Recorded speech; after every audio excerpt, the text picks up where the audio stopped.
அமைச்சரை ஏறி மேடையில் நானும் ரவுடி தான் என்று சொல்கிற அளவுக்கு போயிருக்கு. அங்கே போக நாளைக்கு நாளண்டைக்கும் வழக்கு முடிய நான் அங்கே போய் என்னோடய பேரண்ட்ஸோட கதைப்பேன். கட்சி போட்டு அதை அரெஸ்ட் பண்ணி ஆக்ஷன் எடுக்கிறேன் என்று சொன்னால் அது சம்மந்தமாக இங்கே ஒரு பிரச்சனை நடந்தாலும் அனுராகிட்ட சொல்லும் ஒருத்தர் சொல்கிறது, அமைச்சர் சந்திரசேகர்கிட்ட சொல்லும் ஒருத்தர் சொல்கிறது, சில மேர தேர்தல் உங்களுக்கு வழியாக இருக்குது. அப்போ இது வளமையாக கொலை நடக்கிறதுங்கிற சமுதாயத்தில் வந்து இப்போ கூடிக்கொண்டே தான் போகுது. அதே அந்த போலீஸ் உத்தியோகத்தர் சம்பந்தமான முறைப்பாடுகள் இருக்குன்னு சொல்லியிருக்கிறாங்க. நான் அதை பார்த்து கொண்டு. முஸ்பாத்தி சொந்தங்களுக்கு வணக்கம். இந்த காணொலியில் எதை பற்றி பார்க்க போகிறோம்னா, அண்மையில் சாவகச்சீரில் ஒரு இளைஞனுடைய இறப்பு சம்பவம் நேர்ந்த தொடர்பாக பல விடயங்களும் வெளியாகி இருந்தன. அது தொடர்பாக அவர்களுடைய பெற்றோர்கள், அது மட்டுமில்லாமல் அவர்கள் உறவினர்கள் யார் மேலே சந்தேகத்தை வெளிப்படுத்தி இருந்தார்கள் என்றால் போலீஸார் மேலே சந்தேகத்தை வெளிப்படுத்தி இருந்தார்கள். அந்த வகையில் அவருடைய உறவினர் அந்த அழுகின்ற ஒரு காணொலியில் பேசுகின்ற பொழுது அர்ச்சுனா ராமநாதன் அவர்கள் இதற்கு நீதியை பெற்றுத்தர வேண்டும் என்கின்ற பொருள்பட பேசியிருந்தார். அது தொடர்பாக அர்ச்சுனா ராமநாதனிடம் இன்றைய தினம் கேள்வி எழுப்பப்பட்டது. அதற்கு அவர் உடனடியாக இது தொடர்பான நீதியை நான் பெற்றுத்தருவதற்காக காத்திருக்கிறேன் என்று சொன்னது மட்டுமில்லாமல் அவர் பல விடயங்களையும் அரசியல் ரீதியான பல விடயங்களையும் கூறியிருந்தார். அதில் குறிப்பாக அன்ரோமா ரசநாயக்கனுடைய விடயங்கள் தொடர்பாக பேசுகின்ற பொழுது அவர்கள் இந்த உள்ளூராட்சி சபையில் பாரிய அளவில் வாக்குகளை பெற மாட்டார்கள், அது மட்டுமில்லாமல் மக்கள் பிரச்சனை என்று ஒன்று வந்தால் அவர்களை நாடுவதில்லை என்று பல விடயங்களையும் அவர் சொல்லியிருந்தார். அது தொடர்பான காணொலியை நான் இதோடு நினைக்கிறேன், பார்த்துக்கொள்ளணும். நான் நேற்று தானப்போ அந்த வீடியோ பார்த்தேன், நான் நிறைய சொல்லுவேன். அந்த வீடியோ பார்த்தேன்னா எனக்கு கோல் அடித்து ஜெகதாஸ் மற்ற ராசனியாக சொல்லியிருந்தார் இப்படி விஷயம் நடந்திருக்கான்னு சொல்லி. அது ஏற்கனவே நான் நினைக்கிறேன் போலீஸ் சரியான ஆக்ஷன் எடுக்கணும்னு நான் நினைக்கிறேன். அந்த முதலே அந்த போலீஸ் உத்தியோகத்தர் சம்பந்தமான முறைப்பாடுகள் இருக்குன்னு சொல்லியிருக்கிறேன். நான் அதை பார்த்து கொண்டிருக்கிறேன். அதுக்கு ஆக்ஷன் எடுப்பினமா இல்லையான்றது. மற்றது அந்த நாளைக்கு வழக்கு, உங்களுக்கு தெரியும், நாளைக்கு வழக்கு முடிய நான் அங்கே போக நாளைக்கு நாளண்டைக்கும் வழக்கு முடிய நான் அங்கே போய் என்னோடய பேரண்ட்ஸோட கதைச்சு போட்டு அதை அவர்கள் போலீஸ் வந்து அதை அரெஸ்ட் பண்ணி ஆக்ஷன் எடுக்கிறேன் என்று சொன்னால் அது சம்மந்தமாக ஒரு பாராளுமன்றத்தில் பொதுமக்கள் முறைப்பாடு போடுவோம்னு பார்க்குறேன்.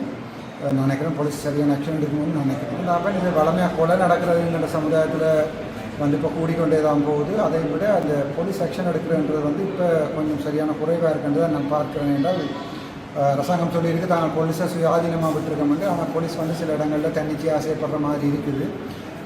விழாலம் இருக்கிற அரசியல்வாதிகள் சொல்லி வந்ததாக தாங்கள் வந்து போலீஸோட சம்மந்தம் இல்லைன்னா, ஆனால் எல்லா அரசியல்வாதிக்கும் போலீஸோட சம்மந்தம் இருக்கிறது. அதே மாதிரி இப்போ நினைக்கிறேன் NDP அரசாங்கம் வந்து இதை கொஞ்சம் ஸ்ட்ராங்காக எடுக்கணும், ஆழமாக பார்க்கணும்னு நான் எதிர்பார்க்குறேன். அதை கண்ட்ரோல் பண்ணுறேன்னு சொன்னால் அது அரசாங்கத்தின் கையில் தான் இருக்குது. போலீஸை வந்து எதிர்கட்சியிலேருந்து கண்ட்ரோல் பண்ணிடாது, ஆளுங்கட்சியிலேருந்து அரசு தான் யோசிக்கணும். ஆனால் அரசு அதை எந்த அளவுக்கு ஆழமாக பார்க்குறன்றது தான் கேள்வி. அமைச்சரை ஏறி மேடையில் நானும் ரவுடி தான் என்று சொல்கிற அளவுக்கு போயிருக்குது. ஆனால் நான் ரவுடி இல்லை, நான் டாக்டர், தேவைப்பட்ட ரவுடியாக போக வேண்டிய எல்லாமே ஒன்றும் பெற முடியாது.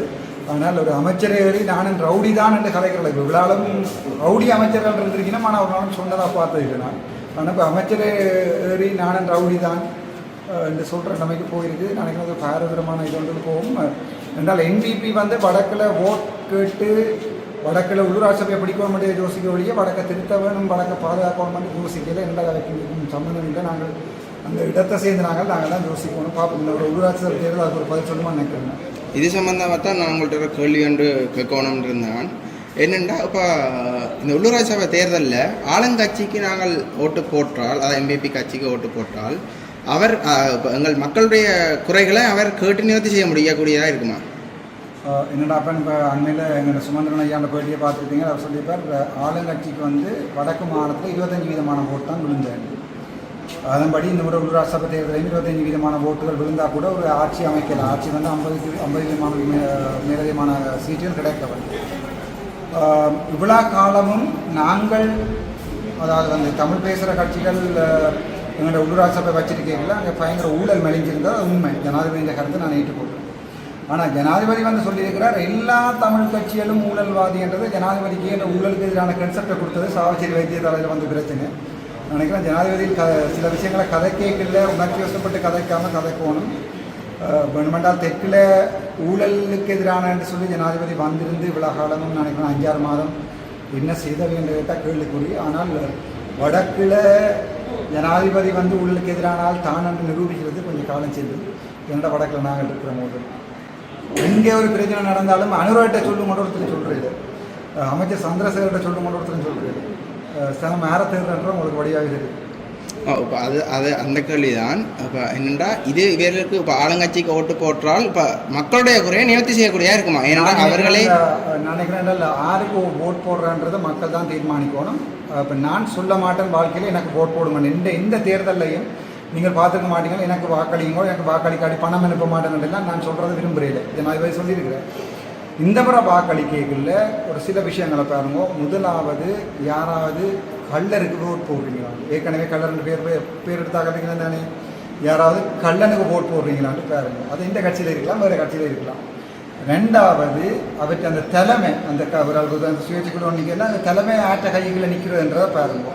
அது நானோ ஆண்டோ மரசா நாயகவோ அல்லது சஜித் பிரேமதாசவோ யார் இவையை கண்ட்ரோல் பண்ணிக்கணும்ன்றதை பாருங்க. ரெண்டாவது. மூன்றாவது, இந்த உள்ளூராட்சி சபை தேர்தலுக்கும் அரசாங்கம் தர நிதிக்கும் சம்பந்தம் இல்லை என்றால் பாராளுமன்றத்தில் நாங்கள் இருக்கிறோம், உள்ளூராட்சி சபைக்கு தெரியல என்றால் நாங்கள் அதை அடிபட்டு எடுத்து கொடுக்குறது எங்கள்கிட்ட வேலை. வார காசை இதய சுத்தியோடு களவெடுக்காமல் பாவிக்கிறதுக்கு யாராவது உங்களுக்கு இந்த தமிழ் மக்களுக்கும் ஒரு ஆப்ஷன் இருக்குன்னா அது யாருக்கும் போடலாம். அது நான் எனக்கு போடலாம், அன்றவும் அரசா நாயகர் போட்டால் அவருடைய கட்சியில் இருக்கிறார்கள் சுத்தமானவர்கள் போன் களவெடுக்கையில் மதில் பாயில் என்றால் நீங்கள் அங்கே போடலாம். அப்படி இல்லை சஜித் பிரேமதாசன் கட்சியிலையோ அல்லது தமிழ் தேசிய கூட்டமைப்புக்கோ யாருக்கு கண்டாலும் நீங்கள் இப்போ நானே கயந்திரமார் பொன்னம்பலம் அவர்களை சொன்னான்னு சொன்னால் அவருடைய தலைமைக்கு கீழே இருக்கிறார்களுக்கு அவர் ஸ்ட்ராங்கான முடிவெடுப்பார்ன்ற ஒரு நம்பிக்கை எனக்கு இருக்குது. அதே மாதிரி எனக்கு இந்தியா மீட்டிங்கில் இந்த வீடியோ நீங்கள் முதல் காட்சி வீடியோ அப்படியே ஃபுல்லாக போடும்போ அது நான் தெளிவாக சொல்லிடுறேன். என்னோட நிற்கிறாக்கள் ஏதாவது காசு சம்பந்தமான பிரச்சனைகள் நீதிமன்றங்களுக்கு போகிற பிரச்சனைகள் பெறுமென்றால் கட்சி நீக்கப்படும் என்று. ஆகவே நினைக்கிறேன் யார் தலைமை என்றதை தான் இந்த முறை பார்க்க வேண்டியிருக்கும். நீங்கள் அதை நீங்கள் யாருக்கு போட்டால் அது உண்மையாகவே போட்ட 100% பணம் செலவழிக்கப்படும். இப்போ நான் இதுவரையாலும் கேள்வி கேட்கறது, நான் என்னை கேள்வி கேட்கிறார்கள் யாராவது இருந்தால் அவைக்கு போடுவோம். இவ்வளோ காலம் ஊழல் செய்த ஒரு அரசியல் கட்சிக்கு போட்டுட்டு திருப்பி பாதை டெவலப் பண்ணியால பாராளுமன்றத்தில் கதையும் கூட என்னட்ட கேட்க வேண்டாம். அவ்வளோதான் நான் சொல்கிறேன். மற்றது ஜனாதிபதி கடந்த 17ஆம் தேதி கூட்டம் போட்டு எடுத்த யாழ்ப்பாணத்து மீட்டிங்கின் போது தையிட்டு விவகாரம் சம்பந்தமாக கதைக்கப்பட்டிருந்தது. அது சம்பந்தமாக நான் சம்பந்தமாக தெளிவான பயிரோடு ஏற்கனவே சொல்லியிருந்தேன். நான் ஜனாதிபதியால் பிடிஏ எடுக்க முடியாது, அல்லது இந்த தையிட்டு விவகாரைக்கு ஒரு முடிவை தரப்போகிறதும் இல்லை ஜனாதிபதி, அல்லது தமிழ் மக்களுக்கு ஒரு நிரந்தரமான தீர்வையோ அரசியல் தீர்வையோ இதையுமே தரப்போகிறது இல்லை. நாங்கள் காலங்காலம் மைத்திரி வரைகளில் நானும் தான் சந்தோஷப்பட்டினாங்க, மஹிந்த ராஜபக்ச வரைகளில் நாங்கள் தான் சந்தோஷப்பட்டினாங்க, ரணில் வரைகளில் ரணில் இந்த முறையெல்லாம் செய்யப்படுறாங்க சந்தோஷப்பட்டினாங்க. அப்படி காலங்காலமாக நாங்கள் ஒவ்வொரு சிங்கள ஜனாதிபதியை யோசிக்கிறோமே ஒழிய அதுக்காண்டி இப்போ எங்கடாக என்ன செய்தது, தமிழ் ஜனாதிபதி என்னோட கொண்டே வச்சுருக்கிறது. அப்படி சும்மா சனத்தை மாற்றி அந்த ஓட்டுகளை அந்நியமாக்கிறத விட்டு போட்டு இந்த முறை உள்ளூராட்சி சபை தேர்தலில் என்னுடைய கட்சிக்கு வாக்கு போட்டால் என்ன செய்வீர்கள் என்று நீங்கள் கேட்டால் நான் சொல்லக்கூடிய பதில் எந்த ஊழலும் இருக்காது. முதலாவது. ரெண்டாவது, மக்கள் ஈஸியாக தவிசாளரையோ யாரையோ அணுகலாம். அப்படி அணுகலாமல் எனக்கு கஷ்டமாக இருந்தால் எனக்கு கோல் பண்ணி சொன்னால் நான் தவிசாளரையே மாற்றுவேன். ரெண்டாவது. மூன்றாவது, மக்களுக்கு அனுப்புகிற காசு அவ்வளவுமே செலவழிக்கப்படும். அப்படி நான் என்ன செய்வேன், வடக்கு மாகாண சபையில் வடக்கு பிரதேசத்தில் யாழ் மாநகர சபை நாங்கள் வேண்டாம் அங்கே 5 சிஸ்டமில் இருந்து கைசனில் இருந்து வேஸ்ட் மேனேஜ்மெண்ட்லேருந்து எல்லாமே நான் செய்வேன். அந்த பணம் அவ்வளோவுமே செலவழிக்கப்படும். பேங்குகளில் போடப்பட்டு சும்மா வட்டி எடுக்கப்படாது. வடக்கு மாகாண சபை மாநகர சபைக்கு வரக்கூடிய அவ்வளவு காசுகளையும் நான் செலவழிப்பேன். அதை செலவழித்து போட்டு காசு தானான பாராளுமன்றத்தில் நான் அடிபட்டு எடுப்பேன். அந்த நம்பிக்கை உங்களுக்கு இருந்து கேட்டால் நீங்கள் எனக்கு வாங்க.